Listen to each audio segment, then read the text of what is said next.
Sir ഇത് വെറുതെ കുഴപ്പത്തിനാണ്. ഒരിക്കലൊരു നുണ പറഞ്ഞു, രഞ്ജി ചേച്ചി അത് വിശ്വസിക്കുകയും ചെയ്തു. ഇനിയെങ്കിലും ഇതൊന്ന് നിർത്തിക്കൂടെ? നിർത്താമായിരുന്നു, പക്ഷെ അവൾ വിശ്വസിച്ചു പോയില്ലേ. ഇനി പൊളിഞ്ഞാലാണ് കൂടുതൽ കുഴപ്പം. ഈ കിച്ചുൻ എന്താ പറഞ്ഞാ മനസ്സിലാവാത്തത്? കണ്ടോ അഖിലയ്ക്ക് കോമൺ സെൻസ് ഉണ്ട്. പിടിച്ചു നിൽക്കാൻ ഞാൻ ഒരു നുണ പറഞ്ഞുപോയി. അതിൽ നിന്ന് രക്ഷപ്പെടാൻ ഞാൻ എന്തോ ചെയ്യണം? തൂങ്ങിച്ചാവണോ? Yes sir. ഞങ്ങൾ ഇപ്പൊ എന്താ ചെയ്യേണ്ടത് സാറ് പറ. ഒരൊറ്റ മണിക്കൂർ നേരത്തെ കാര്യം. നാളെ രാത്രി ഞങ്ങൾ രണ്ടുപേരും നിന്റെ വീട്ടിൽ ഡിന്നറിന് വരുന്നു. മടങ്ങി പോകുന്നത് വരെ ഞങ്ങളുടെ മുമ്പിൽ ഭാര്യ ഭർത്താക്കന്മാരെ നിങ്ങൾ അഭിനയിക്കുന്നു. അത്രേ ഉള്ളൂ. സിമ്പിൾ അല്ലേ? അതിലും സിമ്പിളായി വേറൊന്നുണ്ട്. എന്താ? ഞങ്ങൾ ഹണിമൂണിന് പോയെന്ന് പറഞ്ഞ പോലെ. അതൊന്നും വേണ്ട. അയ്യേ, ഞാൻ പറയുന്ന പോലെ അങ്ങോട്ട് കേട്ടാ മതി. പക്ഷെ വേറൊരു പ്രശ്നമുണ്ട് സാറേ. ഒരു പ്രശ്നമില്ല. കിച്ചൻ എന്താ എത്ര ഭയം? ഞാൻ റെഡിയാ. അതല്ല പ്രശ്നം. എന്റെ വീട് കണ്ട ഒരു വിവാഹിതന്റെ വീടാണെന്ന് പറയേയില്ല. അതെന്താ നിന്റെ വീട്ടിന് മുമ്പിൽ എഴുതി വെച്ചിട്ടുണ്ടോ ഞാൻ വിവാഹിതനല്ലേ എന്ന്? അങ്ങനെ എഴുതി വെക്കേണ്ട ആവശ്യമില്ലല്ലോ സാർ. ഒരു ഡൈനിങ് ടേബിൾ ഇല്ല, ഒരു അലമാരിയില്ല, ഒരു സോഫ സെറ്റ് ഇല്ല, ഒരു വാഷിംഗ് മെഷീൻ ഇല്ല, പിന്നെ ഒരു ടിവി ഇല്ല, ഫ്രിഡ്ജ് ഇല്ല, കിച്ചൺ വെസൽസ് ഇല്ല. അയ്യോ, പിന്നെ മെയിൻ ഐറ്റം ഒരു ഡബിൾ കോട്ട് ബെഡ്. നിങ്ങൾക്ക് കടന്ന് ഇങ്ങനെ. എന്നാ പിന്നെ ഒരു കൊച്ചിനെ കൂടെ വേണ്ടിയില്ല. എന്താന്ന് വെച്ചാ വാങ്ങി. ഞാൻ ഡബിൾ കോട്ട് വേണ്ട. അയ്യോ, രഞ്ജു ചേച്ചി ചോദിച്ചാൽ ഞാനെന്ത് പറയും? ഡബിൾ കോട്ട് റിപ്പയറിന് കൊടുത്തിരിക്കാന്ന് പറഞ്ഞാൽ മതി. ചെല്ലി ഒരു ഡബിൾ കോട്ട്. എന്തെല്ലാം പുലിവാല ദൈവമേ.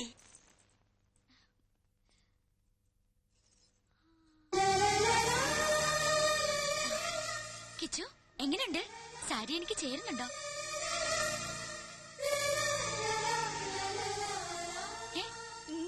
ഈ വേഷത്തിൽ താൻ സുന്ദരിയായിരിക്കുന്നു. അല്ലെങ്കിൽ ഞാൻ സുന്ദരിയല്ലേ?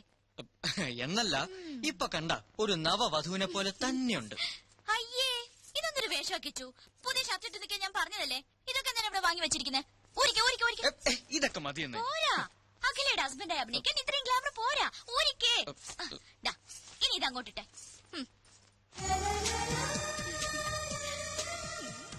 കണ്ടോ, ഇപ്പൊ സുന്ദര കുട്ടനായി. കണ്ണാടിയിൽ നോക്കി.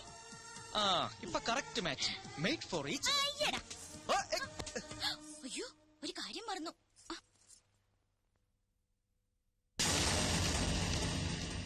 അത് വേണ്ട. ഒരു പെണ്ണിന്റെ നെറുകയിൽ ആദ്യമായി സിന്ദൂരം അണിയിക്കേണ്ടത് താലി കെട്ടിയ പുരുഷനാ. ആ പാവത്തിന്റെ ചാൻസ് നഷ്ടപ്പെടുത്തണ്ട. മനസ്സാരെത്തി. ഗുഡ് ഈവനിങ് ചേച്ചി. വരൂ, അകത്തോട്ടിരിക്കാം. എങ്ങനെയുണ്ട് ചേച്ചി എന്റെ കുടില്? കുടിലോ? ഇതൊരു കുട്ടി കൊട്ടാരല്ലേ? താങ്ക്സ്. മനുവേട്ടൻ എപ്പോഴും പറയാറുണ്ട് കിച്ചു വളരെ ഇന്നസെന്റ് ആണെന്ന്. ആണോ? എന്നാ ഒരു താങ്ക്സ് കൂടെ. എന്നാ കിച്ചുനൊരു ഇത്തിരി കള്ളത്തരുണ്ടെന്ന്. താങ്ക്സ്. അയ്യോ, കള്ളത്തരോ? അതെന്താ? ഒരു കാര്യം മാത്രം കിച്ചു മനുവേട്ടനോട് ഒളിച്ചു വെച്ചു. എന്ത് കാര്യം? കല്യാണ കാര്യം. അത് ഞങ്ങളാരും അറിഞ്ഞില്ല. അത് ഞാനും അറിഞ്ഞില്ല. അല്ല, ഇതൊക്കെ പെട്ടെന്ന് അറേഞ്ച് ചെയ്തോണ്ട് ആരെ അറിയിക്കാൻ പറ്റില്ല എന്ന് പറയുന്നത് വരികയായിരുന്നു. കിച്ചു നന്നായിട്ട് വീട് അറേഞ്ച് ചെയ്തിട്ടുണ്ടല്ലോ. താങ്ക്സ്. അത് ഒറ്റ ദിവസം കൊണ്ട്. അല്ല, ഈ കല്യാണം പെട്ടെന്നായതുകൊണ്ട് എല്ലാം ഒറ്റ ദിവസം കൊണ്ട് സെറ്റപ്പ് ആക്കി പറയുകയായിരുന്നു. ഇപ്പൊ ഈ പെയിന്റിംഗ് എങ്ങനെയുണ്ട്? അഖില വരച്ചതാ? അഖില പെയിന്റ് ചെയ്യൂ. പിന്നെ ഈ മുറി മുഴുവൻ പെയിന്റ് ചെയ്ത് അഖിലല്ലേ? മനസ്സിലായില്ലേ? ഒരു തമാശ പറയാൻ ശ്രമിച്ചതാണ്. ഹലോ, വരൂ ചേച്ചി. എങ്ങനെ ഉണ്ടായിരുന്നു സാർ? ടോട്ടൽ കുളമാക്കി. എങ്ങനെ? Over expense, over expression. തലനാരിഴയ്ക്കാണ് രക്ഷപ്പെട്ടത്. ഞങ്ങളുടെ പാചകമൊക്കെ ഇഷ്ടമായോ ചേച്ചിക്ക്? ഗ്രേറ്റ്. അഖില എന്തായിരിക്കാത്തത്? അതെ, അഖില ഇരിക്കൂ. നമ്മളുടെ എന്തിനാണ് ഒരു ഫോർമാലിറ്റി അല്ലേ? ഞാൻ ഇരുന്നോളാം. അല്ല, മനസ്സാർ ഒന്നും കഴിക്കുന്നില്ലല്ലോ. കഴിക്കൂ സാർ, എല്ലാം സാറിന്റെ പണം തന്നെയാണ്. അല്ല, സാറ് തരുന്ന ശമ്പളം കൊണ്ടാണ് ഇതൊക്കെ വാങ്ങിയതെന്ന് പറഞ്ഞുകൊണ്ട് വരികയായിരുന്നു. നിങ്ങൾ ഹണിമൂൺ എവിടെ പോയത്? ഹണിമൂൺ എവിടെയാ സാറ് പോയത്? ഊട്ടിയില്. നിങ്ങളുടെ ഹണിമൂൺ ഞാനെങ്ങനെ അറിയുന്നത്? അല്ലേ, ഹണിമൂൺ ഞങ്ങളുടെ ആയിരുന്നല്ലോ. ഒരുപാട് സ്ഥലങ്ങൾ പ്ലാൻ ചെയ്തിരുന്നു, പക്ഷെ സാറ് സമ്മതിക്കണ്ടേ. ജോലി തിരക്കേ. കല്യാണം കഴിഞ്ഞ സ്ഥിതിക്ക് അഖിലേനി മോഡലിംഗ് ഉപേക്ഷിക്കോ? ഉപേക്ഷിച്ച മനുസാർ കൊഴയില്ലേ? അല്ലേ സാറേ? അതെ അതെ, അഖില കമ്പനിയിലെ ഏറ്റവും നല്ല മോഡലല്ലേ? മാത്രവുമല്ല, കരിയർ ഇസ് കരിയർ അല്ലേ? അല്ല, ചേച്ചിയും സുന്ദരിയാണല്ലോ, എന്നിട്ടെന്താ മോഡലിംഗ് ചെയ്യാത്ത? അതിന് മനുവായിട്ട് സമ്മതിക്കണ്ടേ? അതെന്താ സാറേ, സാറിന് മോഡലുകൾ വലിയ ഇഷ്ടമല്ലേ? ചിക്കൻ ഫ്രൈ നിറകെ കേറി. സാറ് വെള്ളം കുടിക്കോ? അതെ, തമിഴ് സ്വീറ്റ്സ് എടുത്തോണ്ട് വാ. സാറിന് ഞാൻ വെള്ളം കുടിപ്പിക്കാം. കിച്ചു പോയി സ്വീറ്റ്സ് എടുത്തോണ്ട് വാ. ഞാൻ വെള്ളം കുടിപ്പിക്കാം. പോയി സ്വീറ്റ്സ് എടുത്തു. ഞാൻ വെള്ളം കുടിച്ചോളാം. പഞ്ചാരക്കുട്ടപ്പന് സ്വീറ്റ് തിന്നു. ഐസ്ക്രീം റെഡിയാണോ മാഡം? ഇയാൾ എന്തിനാ ഇങ്ങോട്ട് വന്നത്? അത് പിന്നെ ഈ ഭാര്യ ഭർത്താക്കന്മാരായിട്ട് അഭിനയിക്കുമ്പോ സംശയം തോന്നുകയേ ചെയ്യരുതെന്നല്ലേ മനസ്സാറ് പറഞ്ഞിരിക്കുന്നത്. അതുകൊണ്ട് ഭാര്യയെ സഹായിക്കട്ടെ എന്ന് പറഞ്ഞ് ഞാനിങ്ങ് പോന്നു. ഞാൻ എന്ത് ഹെൽപ്പാണ് ചെയ്യേണ്ടത്? ഡാർലിങ്ങോ? ദേ, ഭർത്താവ് ചമ്മലൊക്കെ അവരുടെ മുന്നിൽ മതി. എന്റെ അടുത്ത് കാണിച്ചാലുണ്ടല്ലോ ഇതെടുത്ത് മുഖത്തൊഴിച്ചു തരും ഞാൻ. ഒരു ഡാർലിങ്. എഴുന്നേറ്റുള്ളൂ. അയ്യോ എഴുന്നേറ്റോ? ദാ ഐസ്ക്രീം. സോറി, തണുത്ത ഒന്നും ഞാൻ കഴിക്കാറില്ല. താങ്ക്സ്. അയ്യോ മനു എഴുന്നേക്കുവാണോ? അത് പറ്റില്ല. കഷ്ടപ്പെട്ട് ഞാൻ ഇതൊക്കെ ഉണ്ടാക്കിയത് ആർക്ക് വേണ്ടിട്ടാ? കഴിക്കൂ മനു പ്ലീസ്. എന്നാ മനസ്സാർ കഴിക്കൂ. അയ്യോ സാർ, ഞാൻ അറിയാതെ. അയ്യോ സാർ, ഷർട്ടിലെല്ലാം ആയി. ഐസ്ക്രീം അല്ലേ? ഞാൻ തുടച്ചു തരാം. കുഴപ്പമില്ല. അയ്യോ പോയില്ല. മതി, ഞാൻ വീട്ടിൽ പോയി വാഷ് ചെയ്യുന്നുള്ള. എന്തിനാ ഇത്ര ധൃതി? അയ്യോ എവിടേക്കേ പോകുന്നത്? ഇവിടെ ഇരിക്കൂ.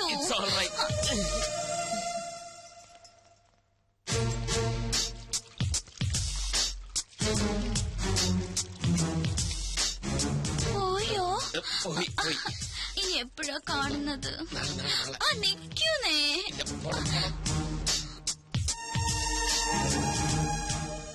ഫുഡ് കുറച്ച് ഓവറായി പോയി. ഇനി എന്നാ അങ്ങോട്ടൊരു വിസിറ്റ്? എങ്ങോട്ട്? ഞങ്ങളുടെ വീട്ടിലേക്ക്. അല്ലേ മനേട്ടാ? അതെ. അയ്യോ, ഒരു കാര്യം മറന്നു. ഒരു സ്നാപ്പ്. രണ്ടുപേരും ചേർന്ന് തന്നെ. ഫോട്ടോ എടുക്കണ്ട. ഇത് പഴഞ്ചൻ ക്യാമറ. ഇതൊക്കെ മതി. എനിക്ക് ആൽബത്തിൽ സൂക്ഷിക്കാനാ. പോസ്റ്റ് ചെയ്തേ. നിക്കാനല്ലേ പറഞ്ഞത്? അങ്ങനെ അല്ല കിച്ചു, തോളി കൈയിട്ട് നിൽക്കാൻ.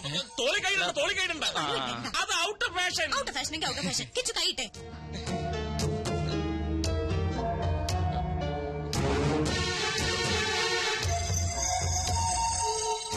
തോളി കൈയിടാൻ. Smile please.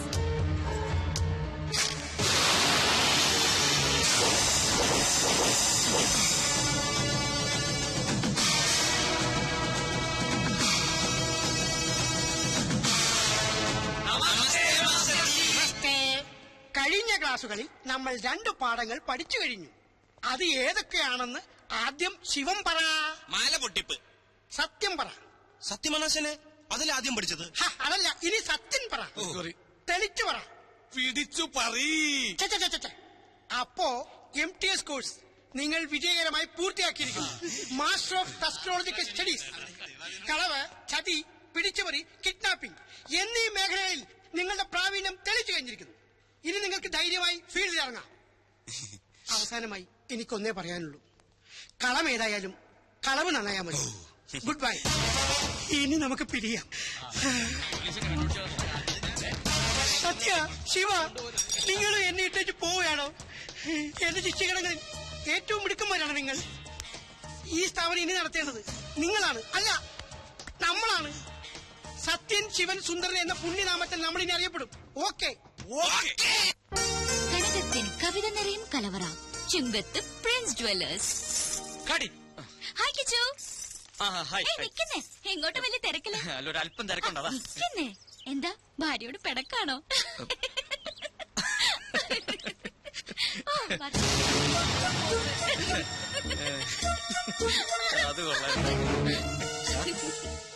ഡൽഹിന്ന് ഫാക്സ് വന്നിട്ടുണ്ട്. 7 സീസിന്റെ കോൺട്രാക്ട് കൺഫേം ആക്കിന്ന്. അതൊന്നും പറഞ്ഞ പറ്റില്ല. എങ്ങനെയാലും അത് ശരിയാണ്. സാറ് വേറെ എവിടെയോ ആണല്ലോ. വർമാജി, പണവും നേരവും പാഴാവുന്നതല്ലാതെ ഒരിക്കലും ഇവളൊന്ന് പിടിതരുന്നില്ലല്ലോ. അത് ആ പെങ്കൊച്ചിന്റെ കുഴപ്പം കൊണ്ടൊന്നല്ല. പിന്നെ അന്നപൂർണേശ്വരി ശാപം കിട്ടിയ ഒരു മുനിയുടെ കഥയുണ്ട്. ഇഷ്ടഭക്ഷണങ്ങളെല്ലാം മുന്നിലെത്തും, പക്ഷെ ഭക്ഷിക്കാനുള്ള യോഗമില്ല. ഇങ്ങനെ തൊടാതെ ഇങ്ങനെ തൊട്ടാ മതി. കാര്യം എന്നാ അങ്ങനെ തൊടാം. രാവിലെ ഷൂട്ടിങ്ങിനായി കൊച്ചിങ് വരും. അപ്പൊ സാറ് തിരക്കില്. സാറ് ഫ്രീ ആവുമ്പോ കൊച്ചു ഹോസ്റ്റലിലെത്തും. പിന്നെങ്ങനെ? തെളിച്ചു പറ. ഞാനൊരു പ്ലാൻ പറയട്ടെ. ഒരു ഔട്ട്ഡോർ ഷൂട്ടിംഗ് പ്ലാൻ ചെയ്തൂടെ? ഇതിന്റെ ബാക്കി വല്ല ഊട്ടിയിലോ ബാംഗ്ലൂരിലോ പോണ്ടിച്ചേരിയിലോ മറ്റോ. അതാവുമ്പോ പെങ്കൊച്ചി 24 മണിക്കൂറും സാറിന്റെ കയ്യിൽ തന്നെ ഇരിക്കും. വർമാജി, ഓ, thank you very much. Great idea. Akhila, താൻ വളരെ ലക്കിയാണല്ലോ. എന്താ മനു? അഖില ചെയ്ത ആദ്യത്തെ ആഡ് തന്നെ നോർത്ത് ഇന്ത്യയിൽ ക്ലിക്കായി. പ്രഷസ് കണ്ടപ്പോഴേ കമ്പനി സാറ്റിസ്ഫൈഡ് ആയിരുന്നു. ഇപ്പതാ പുതിയ ഓഫർ. പക്ഷെ ഇത്തവണ ഫ്ലോറിലായിരിക്കില്ല, ഔട്ട്ഡോറാ. പോണ്ടിച്ചേരിയാ കമ്പനിക്ക് താല്പര്യം. ഞാൻ ഓക്കെ പറഞ്ഞു. നാളെ തന്നെ പുറപ്പെടണം. അല്ല, ഇത്ര പെട്ടെന്ന് പോണോന്ന് പറഞ്ഞാല് പിന്നെ ഞാനും അത് ചോദിച്ചു. പക്ഷെ ഇമ്മീഡിയറ്റ് റിലീസ് വേണമെന്നാണ് കമ്പനി പറയുന്നത്. അല്ല, എന്നാലും ഇയാളെല്ലാം പോയി അറേഞ്ച് ചെയ്തേ. പോയെ പോയെ. Yes sir. രോഗി ഇച്ഛിച്ചതും പാല്, വൈദ്യൻ കൽപ്പിച്ചതും പാല്. അതുപോലായി ഇപ്പൊ അല്ലേ? മനസ്സിലായില്ല. ഒഴിവ് കിട്ടുമ്പോ അഖിലയും കൂട്ടി ഒരു ട്രിപ്പ് അടിക്കാമെന്ന് 2-3 ദിവസമായി ഞാനും ആലോചിക്കായിരുന്നു. അഖിലയ്ക്കും ഒരു ചേഞ്ച് ആവുമല്ലോ. ദാ ഇപ്പൊ അതും ഒത്തു. മനസ്സിലായില്ലേ? അതായത് ട്യൂബ്ലൈറ്റ് ആണ്, ട്യൂബ്ലൈറ്റ്. നിനക്കിത് എന്തിന്റെ സൂക്കേടാക്കിച്ചു? എടാ, കനകമൂലവും കാമിനി മൂലവുമാണ് മനുഷ്യന്റെ സമനില തെറ്റുന്നെന്ന് പറയുന്നതിന്റെ ലേറ്റസ്റ്റ് തെളിവാണ് നീ. അവളെ പാട്ടിന് വിട്ടങ്ങനെ എത്ര തവണ ഞാൻ നിന്നോട് പറഞ്ഞു. ദേ അങ്ങോട്ട് നോക്കിയേ, അത് കണ്ട. ഇപ്പൊ മനസ്സിലായില്ലേ? ആ സന്തോഷം നിനക്ക് കൊടുക്കാൻ പറ്റുമോ? പറ്റില്ല. എന്തുകൊണ്ട്? നിന്റെ കയ്യിൽ പണമില്ല. അവക്ക് വേണ്ടത് പ്രേമമല്ല, പണമാണ്. അതിന്റെ തെളിവാണ് ആ കാണുന്ന ചിരി. എടാ, നിനക്കറിയില്ല എന്തിനാ പെട്ടെന്ന് ഇങ്ങനെ ഒരു പോണ്ടിച്ചേരി ട്രിപ്പ് പ്ലാൻ ചെയ്തത്? എടാ, കുമ്പളം നടന്നത് കുരുവെടുക്കാനല്ലോ. പക്ഷെ നമുക്കെന്ത് ചെയ്യാൻ പറ്റും? നമ്മളൊക്കെ വെറും കോമാളികളാ, സർക്കസ് കൂടാരത്തിലെ ജോക്കർ. എടാ, പൂജ്യത്തിന് സ്വന്തമായിട്ട് വിലയില്ല. അത് 1-നോടോ 10-നോടോ 100-നോടോ ചേരുമ്പോ അത് 10ആയും 100ആയും 1000ആയിട്ടൊക്കെ മാറും. അതുപോലെ നമ്മളൊക്കെ വെറും വട്ട പൂജ്യം, വെറും വട്ട പൂജ്യം. അവന്മാര് പറയുന്നൊന്നും കാര്യമാക്കണ്ട. ഇനി 2 ദിവസത്തെ ഷൂട്ടിംഗ് അല്ലേ ഉള്ളൂ റജി. ഫിഷ് ഫ്രൈ ഒന്നും കൊടുക്കണ്ട, ഫിഷ് കറി കൊടുത്താൽ മതി.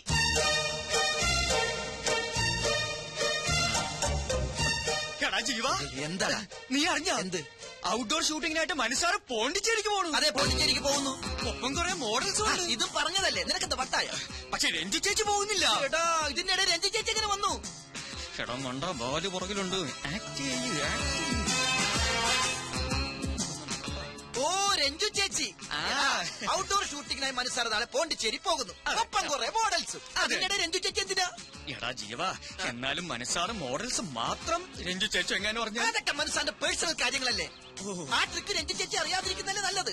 പോണ്ടിച്ചേരിയിലോ കോയമ്പത്തൂരിലോ എവിടെ ആണെങ്കിലും പോട്ടെ. കോയമ്പത്തൂരല്ല, പോണ്ടിച്ചേരി. പോണ്ടിച്ചേരി എന്ന് പറയുമ്പോ പോണ്ടിച്ചേരിയിലേക്ക് പോകുമ്പോ അയാള് പോയി. പോട്ടെ. കേട്ട് കാണൂല്ലേ? കേട്ട് കാണും. അപ്പൊ ഇനി കഥ മാറും, ക്ലൈമാക്സും മാറും. നീ എന്താടാ എന്നെ വിളിച്ചത്? ജോക്കർ അല്ലേ? ഇപ്പൊ മനസ്സിലായോ ഈ ജോക്കർ വിചാരിച്ചാൽ കളി കൊഴുപ്പിക്കാനും കുഴപ്പിക്കാനും പറ്റുമെന്ന്? സമ്മതിച്ചിരിക്കുന്നു. അപ്പൊ മനസ്സാറിന്റെ പോണ്ടിച്ചേരി പദ്ധതി ഗോവിന്ദ.